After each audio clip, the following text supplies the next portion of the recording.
Hello friends, good morning. তোমরা কেমন আছো একটু বলো। আমি আজ সত্যি অনেকটা ভালো নেই, মন মেজাজ অনেকটাই খারাপ। তোমাদেরকে ক্যামেরার সঙ্গে জাস্ট কথা বলছি। ক্যামেরাতে দেখে নিচ্ছে আমার বাবা মা, আমার হাজব্যান্ড সবাই আছে, আর আমি এদিকে রেডি হয়ে নিচ্ছি। তো আজকে বিদায়ের পালা বলতে পারো। পাক্কা 1.5 বছর পরে বাড়ি এসেছিলাম 4-5 দিনের জন্য, আর এখন চলে যাচ্ছি। আর পাপা সোনা দেখো ঠাকুমার দিদার কোলে আছে। তো রেডি হয়ে নিচ্ছি, খুবই কষ্ট লাগছে বাড়ি যাব করে। বাবা দেখো ক্যামেরা আজকে টাটা করলো, এতদিন কোনোদিনও ক্যামেরা টাটা করে না। তো চলো, তো বন্ধুরা ফাইনালি আমরা রেডি হয়ে গেছি, আমরা চলে যাচ্ছি আজকে বাড়িতে। তো আমরা সবাই রেডি, দেখো ব্যাগ গুছানো হয়ে গেছে। আর মেয়ে যে কালকে ড্রেসটা দেখিয়েছিলাম এটাও আজকে পরে নিল, এই ড্রেসটা। তো পাপা সোনার ড্রেসটা পরায়নি গরমে। আরে মা আসলাম, ভালোভাবে থাকবা। টাটা দিয়ে দাও, টাটা। একটা আমি দিয়ে দাও দিদা, দিদা একটা আমি দিয়ে দাও, দিয়ে দাও। আমি দিয়েছে। আমার পাপা সোনা এখানে খুব ভালো কাটেছে, ওর দিনটা খুব খেলেছে। ওখানে গিয়ে একটু অসুবিধা হবে ওর, এখানে সুন্দর খেলা করেছে। আর বলতে বলতে চলে আসলাম তোমাদের সঙ্গে একেবারে রান্নাঘরে। তো বলতে পারো আমরা তো অনেক দূরে যাব, একটা রাত ট্রেনে থাকতে হবে, তো খাবার তো নিতেই হবে। তো সেই জন্য রুটি নিয়ে নিলাম বাচ্চাদের জন্য, দুপুরবেলার জন্য একটু ম্যাগি নিয়ে নিলাম, ওরা খাবে দুপুরে ম্যাগি। আর রুটির সঙ্গে একটু আলু ভাজা নিয়ে নিলাম, আর ও বাচ্চাদের জন্য জল বোতলে নিতে হবে। তো আর মা ম্যাগিটা করে দিয়েছে, বা ছেলে মেয়ে দুজনেই যেহেতু ম্যাগি খেতে একটু ভালোবাসে, তো ওদের জন্য একটু ম্যাগি এই জন্যই নেওয়া, যে কিছু না খেতে চাইলে অবশ্যই ম্যাগি খেতে চাইবে, আর ম্যাগিটা অবশ্যই তারা খাবে। আর আজকে আর কোনো কিছুই ভালো লাগছে না, মানে তোমাদের সঙ্গে সত্যি কথা বলতে ভিডিওটা যেহেতু অনেকদিন পরেই, তবু তোমাদের সঙ্গে শেয়ার করছি, মানে ভয়েসটা দিচ্ছি। তবু কেন জানি না সেই দিনটার কথা মনে পড়ে যাচ্ছে, আর ভয়েসের সঙ্গে আমার জন্য কেমন একটা গুলিয়ে যাচ্ছে, যে তখন আমার কীরকম লাগছিল।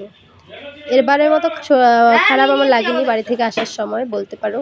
প্রত্যেকবারই বাড়িতে আসার সময় একটু আনন্দ ছিল না, এসেছি ঘুরেছি, আবার বাড়ি যাচ্ছি শ্বশুরবাড়িতে, নিজের বাড়ির মতন করে ভেবেছি। কিন্তু এবার কেন জানি না আমার বাড়িতে আসার একদমই ইচ্ছে ছিল না, মানে বাড়িতে আসতে ইচ্ছা নেই। মানে বাড়িতে আসার কথা শুনে আমার যেন মানে রাগ হচ্ছিল, যে আমি বাড়ি যাব না, তবু আমাকে জোর করে হয়তো আমাকে পাঠানো, এরকম একটা ব্যাপার, ঠিক আছে। আর এদিকে মা আমাকে কতগুলো শ্যাম্পু দিতে বসেছে না, তো মা ডিম শ্যাম্পু মাথায় দেবে না, যেগুলো এক্স শ্যাম্পু লেখা আছে। তো আমি বললাম ওগুলো রেখে দাও, আমি নেবো না, আমার ঘরে অনেক আছে, তুমি এগুলো রেখে দাও, যে আসবে তাকে দেবে, ঠিক আছে। অনেকেই তো আসার সময় শ্যাম্পু নিয়ে আসতে মনে থাকে না, দোকানে যাওয়ার টাইম হয় না, এটা সেটা, তুমি রেখে দাও, সময় অসময় ঠিকই নিয়ে যাবে। তো ও এদিকে বেরিয়ে গেল মাকে প্রণাম করে, আর আমি যাব ঘরে কি আছে না আছে একটু ভুল ভাল যদি থেকে যায় দেখে নিচ্ছিলাম। আর ও এদিকে বেরিয়ে গেল, মেয়ে ক্যামেরাটা নিয়ে চলে গেল। আর সবাই আজকে মানে একটু ইয়ে করছে যে আমরা বেরিয়ে চলে যাচ্ছি, ঠিক আছে, 4 দিনের জন্য এসেছি, সবাই খুব আনন্দে ছিল। আর গাড়ির জন্য অপেক্ষা করতে করতে পেয়ে গেলাম গাড়ি, আর গাড়ি থেকে একদম চলে এসেছি অনেকটা দূরই বলতে পারো, বাড়ি থেকে এটা অনেকটা দূর। মাথাভাঙা ঢুকবে না সরি মাথাভাঙা নয়, হ্যাঁ মাথাভাঙা ঢুকবে, সেই মুহূর্তে ভিডিওটা করেছি, ঠিক আছে। অনেকটা চলে আসার পরে মানে তখন আর মনে হচ্ছিল না যে ভিডিওটা অন করি, ঠিক আছে, যদিও জানতাম যে আমার মেয়ে ভিডিওটা করছিল। তো পরবর্তী সময় আর ইচ্ছে করলো না যে আমি নিজে ভিডিওটার মধ্যে একটু অন করি। তবে অনেকক্ষণ পরে মনে হলো না ভিডিওটা অন করি, কারণ আমাদের যাওয়ার সমস্ত ডিটেলসটা তোমাদের সঙ্গে শেয়ার করা উচিত। আর আমার ছেলে মন মেজাজ খুবই খারাপ, দেখো ওরও কোনো হাসি নেই, ক্যামেরাটা করেছি ও ক্যামেরার দিক তাকাচ্ছে না, বাইরের দিকে তাকিয়ে দেখছে। হ্যাঁ, তো অনেকক্ষণ পরে আমরা চলে আসলাম অটোতে করে এদিকে যাচ্ছি, কিন্তু এটা ঘোষকের ডাঙ্গা সরি হ্যাঁ ঘোষকের ডাঙ্গা স্টেশনে চলে যাচ্ছি একদম। তোমরা যারা যারা ঘোষকের ডাঙ্গা স্টেশনে যাও তারা জানো এই রোড দিয়ে যেতে হয়, এটা একদম লাস্ট, মানে হাই রোড থেকে নেমে যে রোডে যেতে হয়। আর এই যে ঘোষকের ডাঙ্গা একদম স্টেশনে চলে এসেছি, দেখো কত গাড়ি কত সে দাঁড়িয়ে আছে, আর আমরা পুরো এদিকে ব্যাক করে ঢুকে যাব। তো চলো, আমরা স্টেশনে এসে পৌঁছে গেছি। কতগুলো ব্যাগ পাহারা দিচ্ছি আমি, এই দেখো একদা ব্যাগ।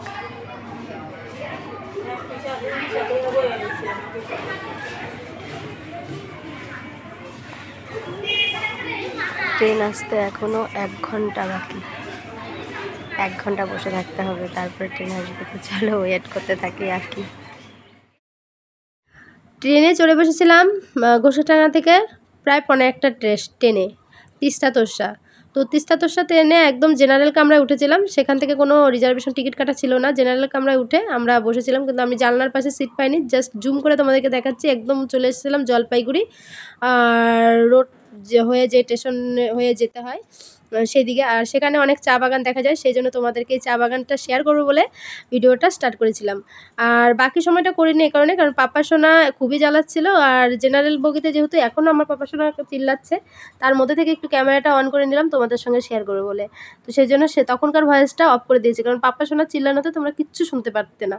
তো দার্জিলিংয়ের চা বাগানটা আরও সুন্দর, আঁকা বাঁকা, ঠিক আছে। আর জলপাইগুড়ির চা বাগানটা একটু সমতলের মধ্যেই চা বাগান, ঠিক আছে। আর তারপর একদম চলে আসলাম মালদাতে। মালদা নেমে খাওয়া দাওয়া করে একদম মালদা ট্রেনে চেপে বসলাম। তো ফাইনালি আমরা মালদা থেকে ট্রেনে উঠে গেছি, কারণ তখন ছিল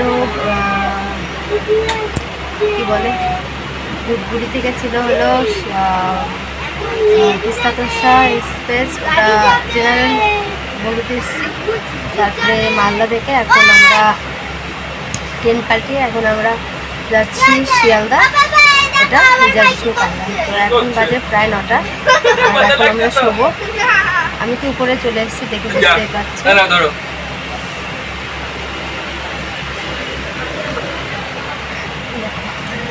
আর যাই না, আর নিচে যাবো না, হ্যাঁ আর নিচে যাবো না। আর আমরা এখন শুয়ে পড়বো, আর ভালো লাগছে না। তো চলো ভিডিওটা এখানে স্টপ করছি। একদম নৈহাটি পৌঁছে গিয়ে তোমাদের সঙ্গে কথা বলছি পরে। এই যে বাবা শুয়ে পড়েছে, তুমি শো, তুমি শো। তো এখন ট্রেন ছাড়বে, তো তোমাদের সঙ্গে দেখা হবে, যেটা বলছিলাম যেটা হলো শিয়ালদায় গিয়ে। তো চলো ততক্ষণ তোমরা একটু ঘুমিয়ে নাও, আমরাও ঘুমিয়ে নিই, তারপরে তোমাদের সঙ্গে। রাত কাটিয়ে ভোর হয়ে গেছে, সকালবেলা আমরা চলে আসলাম একদম নৈহাটিতে এসে দাঁড়িয়ে আছি ট্রেনের জন্য। নৈহাটি টু শান্তিপুর, কৃষ্ণনগর বা গেদে লোকাল যে কোনো একটাতে চললেই বাড়ি পৌঁছে যাব। তো আমরা আজকে যাব গেদে লোকাল ধরে, কারণ গেদে থেকে গেলে পরে আমাদের ওভারব্রিজ পার হতে হবে না, সেই জন্য। তো চলো বাড়ি। আর বাড়ি এসে মোবাইলে চার্জ ছিল না, দিলাম চার্জে, চার্জ হয়েছে। আর চার্জ হতে হতে আমি রান্নাঘরটা একটু পরিষ্কার করে রান্নাঘরে ভাতটা চাপিয়েছি, কারণ অনেক বেলা হয়ে গেছে, খিদেও পেয়ে গেছে সবার। আজকে ট্রেনটা প্রচণ্ড লেট ছিল, মানে পুরো ঘন্টাখানেকের মতো লেট ছিল। আর যদি মানে টাইম টু টাইম হতো তাহলে আমি অনেকক্ষণে চলে আসতাম। তো যাই হোক, সেটা তো কিছু করার ছিল না। আর এই দেখো ঘরের অবস্থা, দেখেছো ঘরের কী অবস্থা। দেখো বাইরেটা, দেখো ব্যাগ এখানে নামিয়েছি। এদিকে কিছু ধোয়ার বাকি আছে, শুধু সানসেটটা মুছেছি, কারণ সানসেটে বসতে হবে, সানসেটে কিছু রাখতে হবে, তাই। তো এখন আর কিছু বলার মতো নেই, পেটে প্রচণ্ড খিদে পেয়েছে আর ভালোও লাগছে না। মনে হচ্ছে কি এখন একটু শুয়ে বিশ্রাম নিলে সব থেকে বেটার হয়। কেউ যদি একটু কটা রান্না ভাত দিত সব থেকে বেটার হতো, কিন্তু সে ভাগ্য তো করে আসেনি যে কেউ আমাকে রান্না করে দেবে আর আমি সেগুলো খাবো। তো রান্না করতে হবে, তারপর খেতে হবে। তো চলো রান্নাটা করে নিই আর খেয়ে নিই। আর আজকের মতো ব্লগটা এখানে শেষ করছি। তো অন্য কোনো ব্লগ নিয়ে আবার আসবো অন্য কোনো সময়। ততক্ষণ তোমরা ভালো থেকো, সুস্থ থেকো, সাবধানে থেকো। চলো টাটা।